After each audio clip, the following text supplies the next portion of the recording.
Banyaknya jalur ekstrim pada sejumlah kawasan di Indonesia menyebabkan potensi terjadinya kasus kecelakaan lalu lintas semakin meningkat.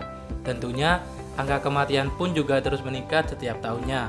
Berdasarkan data pada Badan Pusat Statistik Indonesia, setidaknya terdapat lebih dari 25.000 kematian akibat kecelakaan lalu lintas selama masa lockdown pandemi pada tahun 2019. Atau dapat dikatakan terdapat 3 kematian setiap jamnya. Selain itu, kerugian dari aspek materi juga terus meningkat hingga lebih dari 254 miliar setiap tahunnya. Beberapa upaya dapat dilakukan agar fatalnya kecelakaan lalu lintas dapat diminimalisir. Salah satunya dengan memaksimalkan pertolongan pertama pada korban kecelakaan. Namun, hal tersebut dihambat oleh beberapa alasan. Beberapa di antaranya adalah karena jauhnya tempat terjadinya kecelakaan dengan pemukiman warga. Seperti jalan pada perbukitan ini contohnya, yang terletak di Kecamatan Pakom, Kabupaten Pamekasan, Jawa Timur. Selain itu, kelalaian saksi mata dalam menghubungi pihak kepolisian dan rumah sakit juga termasuk alasan menjadi terhambatnya proses penanganan. Sehingga perlu dilakukan inovasi terhadap infrastruktur di Indonesia agar masalah ini terselesaikan dan kesejahteraan kepada seluruh penduduk dapat tercapai. Menurut saya, mengingat kondisi geografis di Indonesia ini yang tidak rata, menyebabkan banyak struktur jalan raya yang cukup ekstrim untuk dilalui kendaraan bermotor. Dan hal ini seringkali membawa resiko kecelakaan. Dan kecelakaan ini seringkali juga menyebabkan banyak terjadi kematian karena keterlambatan pertolongan yang disebabkan karena satu diantaranya adalah akses ke tempat pertolongan medis cukup jauh, dan kedua juga seringkali jauhnya akses ke pemukiman penduduk. Hal ini merupakan satu permasalahan yang memang harus diatasi, dan menurut saya diperlukan satu inovasi teknologi sarana untuk mengatasi permasalahan ini.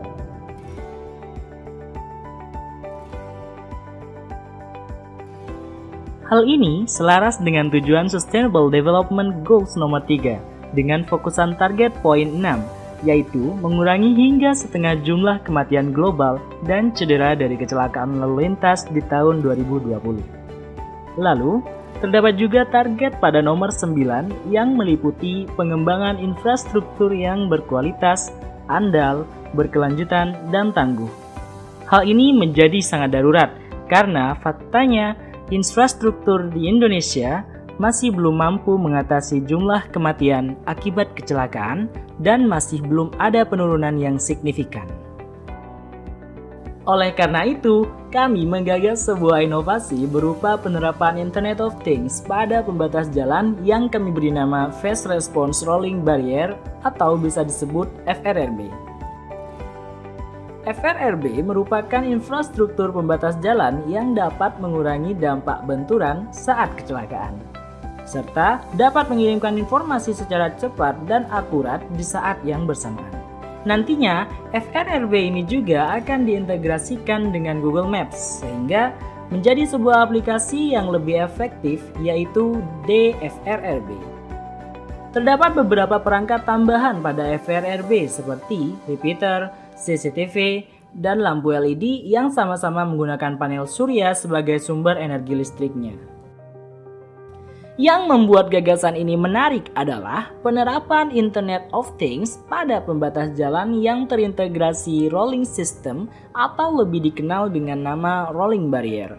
Ketika terjadi benturan antara kendaraan dengan FRRB, rolling barrier secara otomatis mengaktifkan gesekan bergulir sehingga energi tumbukan yang diberikan kendaraan dikonversikan menjadi energi putar. Hal ini dapat mengurangi efek benturan serta meminimalisir terjadinya kecelakaan beruntun dengan menjaga kendaraan tidak berpindah ke jalur yang lain. Di saat itu juga, sensor akan mendeteksi adanya benturan keras antara kendaraan dengan rolling barrier.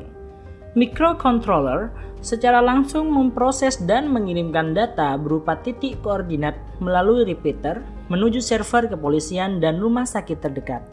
Tidak hanya itu, data juga dikirimkan berupa notifikasi kepada ponsel milik pengendara dan penduduk sekitar dalam radius 1 km dari pusat kecelakaan melalui aplikasi DFRRB.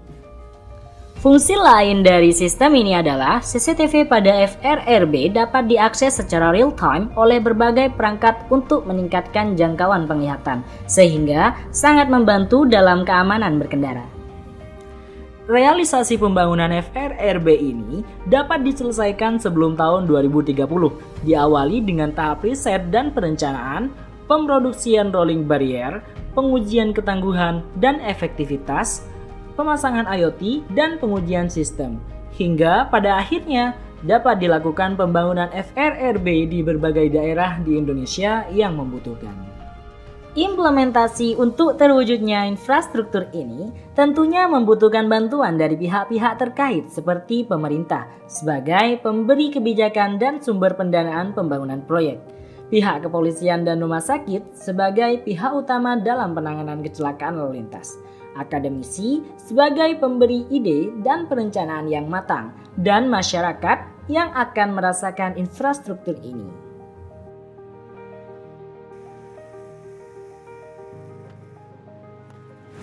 Dengan adanya gagasan ini, kami harap dapat membantu Indonesia dalam upaya mengurangi tingkat fatalnya korban kecelakaan lalu lintas, serta dapat membantu memenuhi target dari Sustainable Development Goals.